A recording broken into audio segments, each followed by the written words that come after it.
Contact Entreprise vous présente Libreco.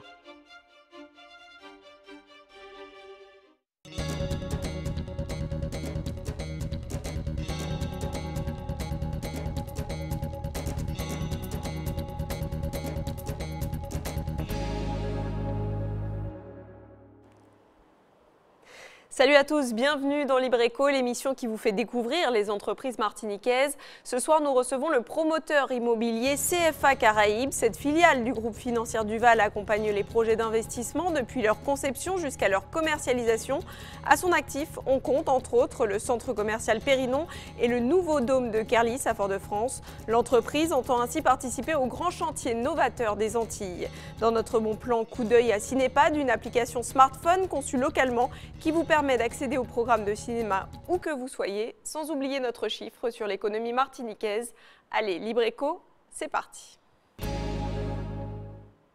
Quel est le point commun entre le centre Périnon, le nouveau dôme de Kerlis ou le futur pôle emploi du Lamentin? CFA Caraïbes, un promoteur immobilier novateur capable de suivre les projets à tous les stades de leur conception et de donner aux Antilles un nouveau visage. Regardez plutôt, c'est signé Ronan Bonnec, François Brigitte et Gaël Dufief.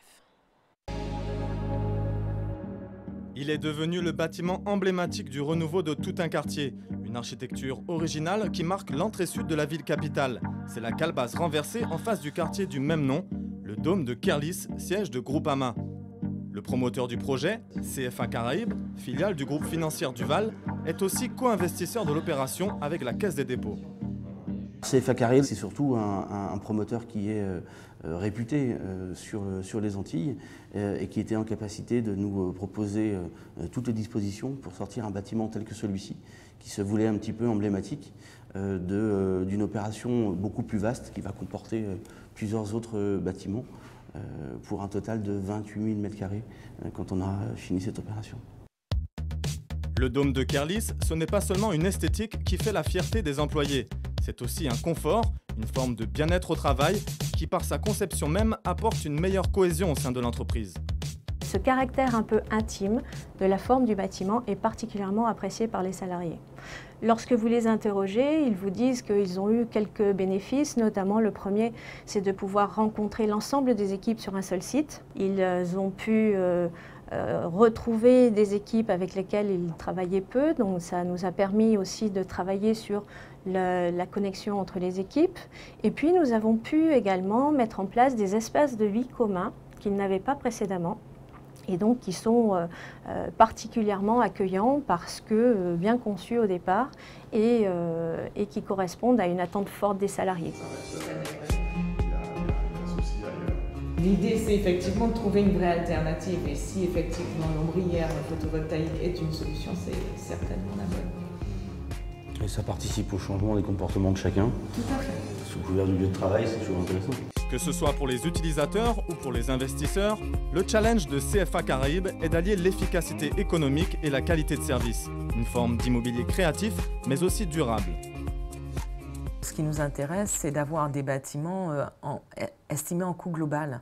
Pas seulement sur le coût d'investissement immédiat, mais sur le coût de fonctionnement à terme. Donc on va tenir compte de tout ce qui va toucher à l'entretien, de tout ce qui va toucher à la consommation d'énergie, de tout ce qui va permettre d'organiser une restructuration ou de la modularité, tout simplement.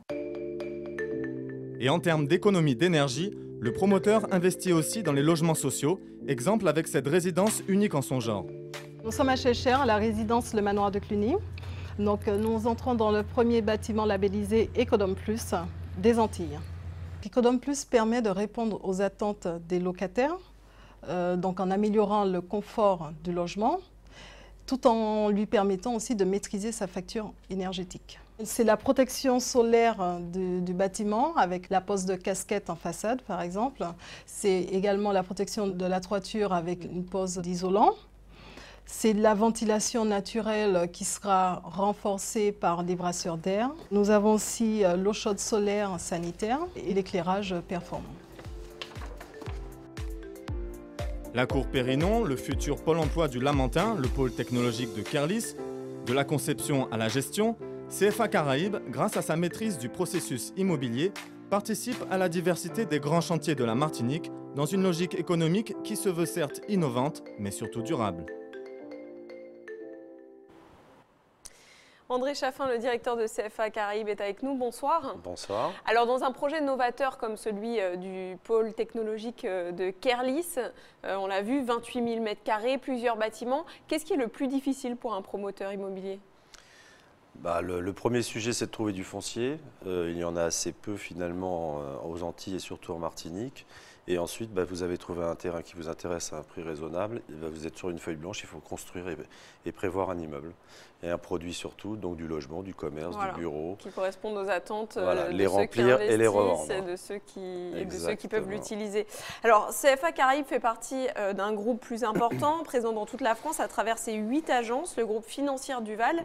Est-ce que c'est indispensable pour un promoteur d'avoir l'appui, la puissance financière d'un groupe aussi important ? C'est indispensable. Le groupe a plusieurs métiers qui nous aident bien d'ailleurs dans nos développements locaux et métropolitains.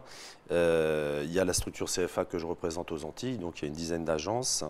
Il y a une structure technique qui s'appelle Alamo, qui également nous aide, nous, à distance de métropole, qui s'occupe de l'AMO et de la MOD d'une façon générale, mais également de la valorisation environnementale. Et une structure toujours pour l'immobilier qui s'appelle XIM, qui fait de l'asset et du property management. Ensuite, il y a les métiers d'exploitation, c'est quand même un groupe de 3000 personnes. Odalis, numéro de résidence de tourisme en Europe, avec plus de 125 000 lits. Le Golf, avec NGF Golf, qui a 350 partenariats dans le monde, et 55 en actifs propres. Et enfin, Faro, qui représente une structure de port à sec automatisé.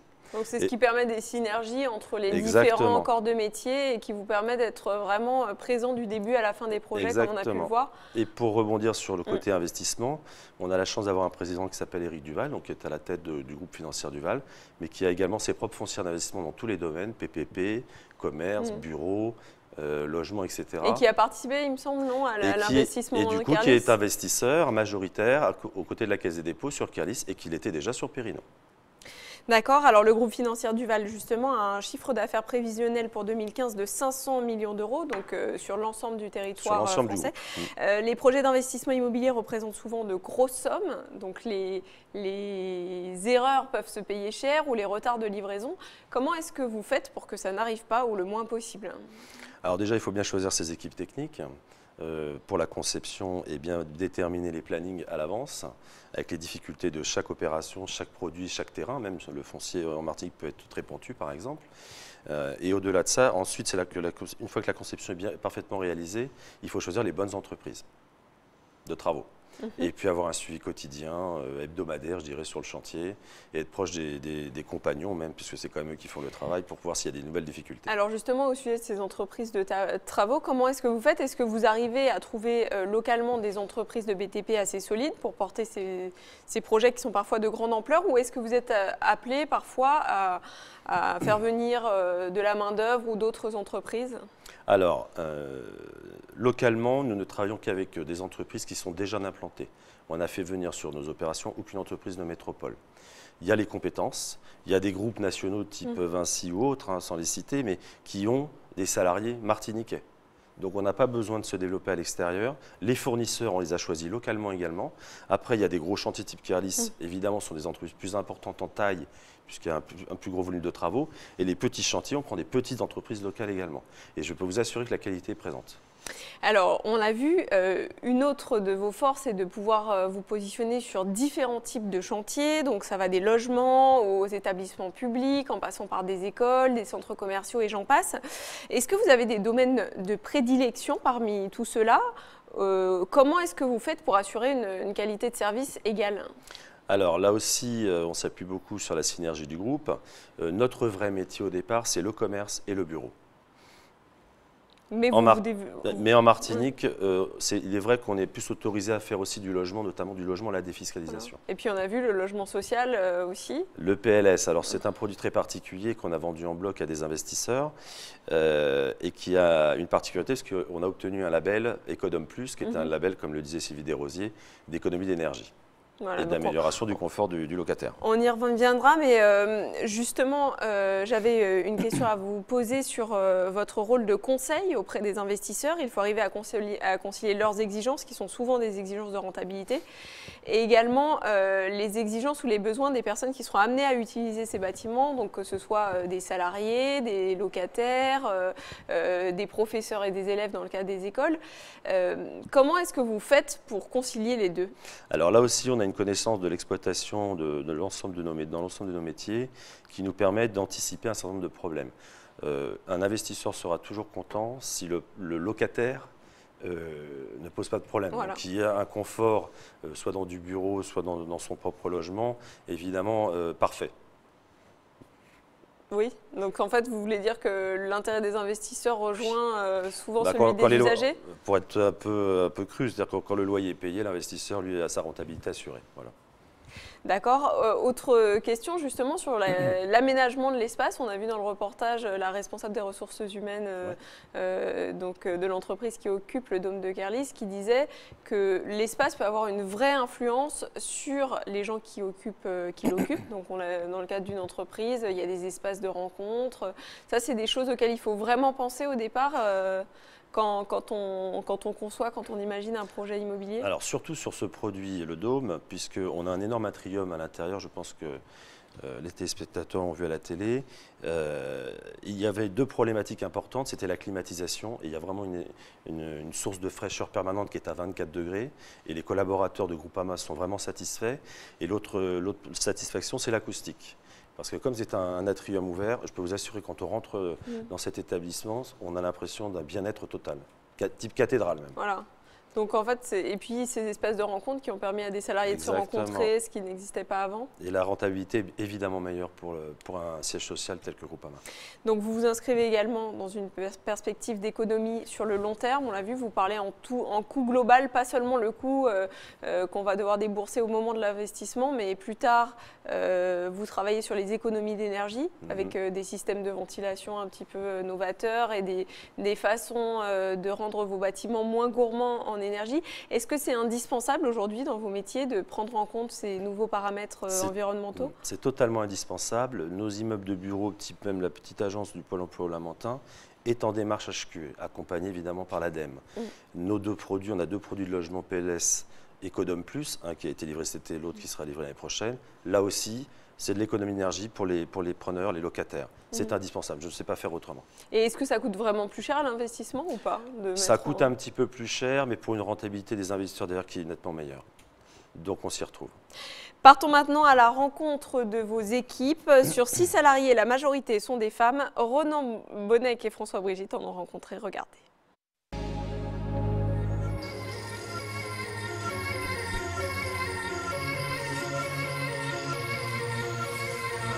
Bon, messieurs, allez, voilà. Alors, il n'y a pas de grosse différence. Il est plus jaune, alors que ça c'est plus gris. Et je trouve que ce sera plus doux en extérieur. On se réunit en général tous les jeudis, l'architecte, bureau d'études, responsable sécurité, pour nous rendre compte de l'avancement, des difficultés qu'on rencontre sur le terrain et des solutions qu'on peut apporter. Ils ont quelquefois besoin d'un arbitrage sur les choix et les attentes qu'on a avec nos clients. Et on est là pour statuer sur ces éléments. Hélène est la directrice des programmes au sein de CFA Caraïbes. Une fonction aux nombreuses responsabilités où il faut être à la fois visionnaire, savoir concilier, avec un langage de vérité, les différents acteurs du chantier, mais surtout prendre les décisions qui s'imposent pour satisfaire le client. Alors la devise d'Hélène, c'est décider et se réjouir. Il n'y a jamais de bonne ou de mauvaise solution. C'est toujours une moins pire ou une un peu mieux que l'autre. Mais il n'y a pas de situation parfaite. Et c'est là où effectivement on est supposé trancher. Mais décider et se réjouir évite effectivement trop de stress. Si on décide et qu'on regrette et qu'on revient dessus et qu'on tergiverse et qu'on mouline, ça ne va plus du tout en général. Dans la promotion immobilière, chaque projet est un nouveau défi à relever, avec son lot de problématiques techniques à résoudre, mais pas seulement. Ça demande d'aller logique, mais il faut que je regarde d'abord en termes de budget. Ce qui me plaît, c'est la diversité des opérations et des actions.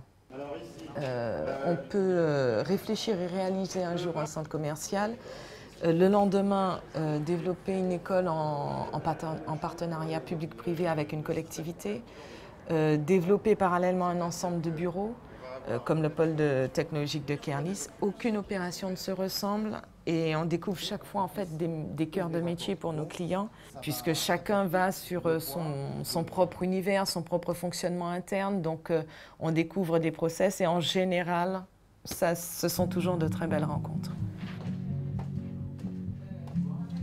Et pour Sylvie, chargée d'opérations à CFA Caraïbes, la rencontre avec le domaine de la construction, c'est un peu une histoire de famille. Le fait de voir mon père partir sur le chantier, il y avait mes frères également qui partaient avec lui le matin sur le chantier. Donc moi, le plus souvent, j'étais à la maison avec maman. Et oui, j'avais envie de les accompagner, mais malheureusement, ce n'était pas encore accessible, très féminisé. Après, mon parcours m'a amené au BTS de gestion. Mais j'ai d'abord travaillé dans une coopérative d'artisans sur le Robert. Et par la suite, donc, j'ai eu cette opportunité ici. Embauchée en tant qu'assistante technique à CFA Caraïbes, Sylvie a pu évoluer en quelques années pour endosser de nouvelles responsabilités. C'est un métier qui est passionnant et avec diverses tâches. Donc on ne fait jamais la même chose, chaque opération est différente. Donc c'est cette pluralité, cette diversité des tâches que j'aime énormément. Pour Sylvie, c'est une grande satisfaction de participer à la conception jusqu'à la finalisation d'un édifice. Quand on voit un bâtiment sur papier et de voir par la suite qu'il sort de terre, vous réalisez, c'est une construction, c'est quelque chose qu'on réalise, je trouve ça magnifique. CFA Caraïbes, c'est une équipe de 6 salariés au cœur de l'immobilier créatif, où les valeurs humaines du groupe sont aussi importantes que l'engagement et les compétences techniques de chacun des collaborateurs pour mener à bien les grands projets d'aujourd'hui et de demain. André Chaffin, est-ce qu'il faut faire des études particulières pour devenir promoteur immobilier ? Non, je pense que c'est un métier très diversifié, à la fois très technique, très juridique, très communication, très commercial. On touche, comme le disait Sylvie Desrosiers, à tous les métiers. Et donc, à mon avis, alors évidemment, il y a toujours des métiers qui ressortent mieux, des études qui ressortent mieux, pardon, type ingénieur, architecte. Mais gestion, HEC, etc., ça fonctionne également. Donc après, c'est une volonté de terrain et apprendre sur le tas et surtout développer des connaissances et de la curiosité liée à ce métier. Alors, quelles sont les qualités indispensables à avoir justement pour pouvoir être un bon promoteur immobilier? C'est ce que je disais, il faut vraiment être bon dans tous les domaines, rigoureux évidemment et organisé. Je me dis toujours qu'on est toujours des grands généralistes en fait. On n'est pas pointu dans un domaine, mais il faut bien comprendre chaque langage et chaque communicant qui est en face de nous. Voilà. Oui, parce que vous êtes obligé de vous adapter aussi parfois à des métiers ou des entreprises. Toute la journée, on fait en effet des choses totalement différentes. Ouais. Est-ce que c'est un secteur qui recrute en Martinique ? Alors, je pense que le recrutement aujourd'hui est quelque chose de délicat en France et aux Antilles.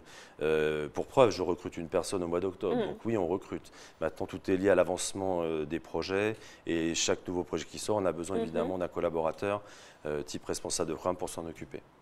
Vous êtes également présent sur la Guadeloupe. Est-ce qu'il est envisageable que vous alliez un jour à la conquête de nos voisins caribéens, leur proposer vos services? On essaye, on avance, on a des projets en développement intéressants. Restez avec nous, on se penche tout de suite sur notre chiffre de l'économie martiniquaise. 519, c'est le nombre de véhicules en circulation pour 1000 habitants, soit plus d'un véhicule pour 2 habitants, record des régions d'outre-mer, alors que la Martinique est la plus petite en superficie. Cela donne une idée claire d'un des formidables défis que devra relever le transport commun en site propre, qui sera opérationnel en principe en décembre. Comment faire les Martiniquais renoncer à leur sacro-sainte automobile quand ils auront une offre alternative ? Qui n'a jamais eu envie d'aller au cinéma à la dernière minute pour connaître les programmes et voir la bande-annonce des films à l'affiche? Une application existe désormais, elle a été conçue en Martinique, ça s'appelle Cinépad et c'est notre bon plan de la semaine, c'est signé Jordan Debreuil, Marc-Joseph Luc et Alfred Rivierez. Quand on va au cinéma, il est parfois difficile de choisir quel film aller voir. Alors pour vous aider à vous décider, prenez votre smartphone en main et téléchargez tout de suite l'application Cinépad. Résumé, horaire, bande-annonce, commentaires de spectateurs ou encore achat de vos places en ligne, toute l'actualité du cinéma en Martinique est désormais disponible sur Cinépad, une application unique aux Antilles. Entièrement gratuite et téléchargeable sur l'Apple Store ou Android Market pour téléphone et tablette. À l'origine de ce projet, la société Angers Cucci, un couple qui surfe sur la vague des nouvelles technologies et surtout deux amoureux du 7e art. On allait, sans mentir, dans une journée on pouvait avoir 3 films. 3 films, donc ce qui était énorme. On faisait 6 heures de cinéma à l'époque. Bon, on avait la carte du GCI limitée, hein. faut le dire. Mais c'est vrai que le week-end, le vendredi, le samedi, des fois en semaine, quand il n'y avait pas cours l'après-midi, bon, c'est vrai qu'on pouvait passer notre après-midi au ciné. On a voulu se lancer sur le marché des applications. Il fallait trouver une application qui rassemble. Quelque chose qui soit intergénérationnel et qui puisse rassembler le maximum de personnes, qu'on puisse être sûr que beaucoup de personnes puissent télécharger l'application. Donc on s'est posé plusieurs questions, est-ce que c'était les activités, les loisirs, etc. Et on s'est dit le cinéma, quelle que soit la génération, on veut tout le temps aller au cinéma, regarder des films sous le concept. Voilà, c'est rassemblant. Audacieux, Ange et Cucci font le choix de se lancer dans un domaine encore inconnu en Martinique, les applications pour téléphone mobile. Au moment où on lance l'application, on est très tremblant parce qu'en fait, il n'y a aucune statistique réellement. On ne sait pas combien d'utilisateurs ont des smartphones. On ne sait pas quel est le taux d'équipement en tablette non plus, parce que l'application existe sur tablette. Et on s'est dit, bon, de façon à pouvoir tâter, on allait sortir l'application sur une première version qui n'allait pas nous demander beaucoup d'investissement et de façon à pouvoir voir si vraiment, en quelques mois, on pouvait voir le taux de téléchargement et s'il y avait vraiment une cible. Pari gagnant pour eux puisque l'application rencontre un véritable succès avec plus de 50 000 téléchargements à ce jour et encore certaines surprises sont à venir. On va rajouter de nouvelles fonctionnalités. Alors d'ici une semaine, on a le programme TV qu'on va rajouter à l'intérieur de l'application. Et en janvier, on va sortir une nouvelle mouture de l'application. On va changer carrément le design, rajouter des goodies pour les utilisateurs. Donc des wallpapers, des fonds d'écran et puis des sonneries téléphoniques. Côté utilisateur, tout le monde est ravi de l'application. C'est une application relativement intéressante parce qu'on n'a pas le temps forcément d'aller sur Internet, taper Allociné pour voir et tout, les films qu'il y a et tout. Et je trouve que c'est une application assez rapide et très intéressante. C'est plus facile pour moi pour me diriger, savoir à l'avance tout ce qu'il y a, etc. Les films, la durée de temps, c'est impeccable. Alors, n'attendez plus et craquez pour Cinépad, une application aux allures de star. Hello Cinépad. Hello Cinépad. Coucou la Martinique. Un coucou à Cinépad. En Martinique, hello. Bonjour fans de Martinique. Bonjour Cinépad. Clic, clic, clic. André Chaffin, l'émission touche presque à sa fin. Avant de conclure, un petit mot sur le pôle technologique de Kerlis. Le dôme n'en est qu'une partie. À quoi va-t-il ressembler au final ? Alors le dôme, en effet, n'en est qu'une partie. Nous sommes en train de réaliser 2 fois 4000 m², commercialisés déjà à 85%. Donc il reste une petite surface résiduelle. Nous nous apprêtons en 2016 à démarrer 2 autres bâtiments qui vont faire à peu près 7500 m² et encore 2 autres bâtiments, j'espère, l'année suivante, qui vont faire également 7500 m² pour terminer par un bâtiment un peu différent, carré, et non pas rond tel que on l'a fait sur le dôme, qui fait à peu près 3000 m². Alors un pôle technologique, c'est quoi en quelques mots ? Un pôle technologique, a pour ambition d'amener des entreprises qui ont évidemment des objectifs technologiques. Le marché est un peu plus compliqué qu'il y a quelques années, c'était notre ambition, ça l'est toujours, puisque nous n'avons fait qu'un bâtiment à ce jour. Et les prochains preneurs, j'espère sur les tranches 2 et 3, auront cette diversification. Voilà, en plus il y aura le TCSP qui va passer juste devant. Le TCSP s'arrête juste devant avec une gare en plus, donc c'est tout à fait parfait. Merci d'avoir été avec nous. Avant de vous quitter, je vous laisse découvrir l'agenda Contact Entreprise de cette semaine. Mercredi 7 octobre et vendredi 9 octobre, atelier premier contact avec la MILSEM. Jeudi 8 octobre, visite du navire le Fort Saint-Pierre avec la CMA-CGM. Dimanche 20 décembre, course du souvenir. Les inscriptions des équipes d'entreprise sont centralisées par Contact Entreprise à l'adresse info@contact-entreprise.com. Ça y est, Libreco, c'est fini pour ce soir. Je vous dis à mercredi prochain. Passez une excellente soirée sur ATV.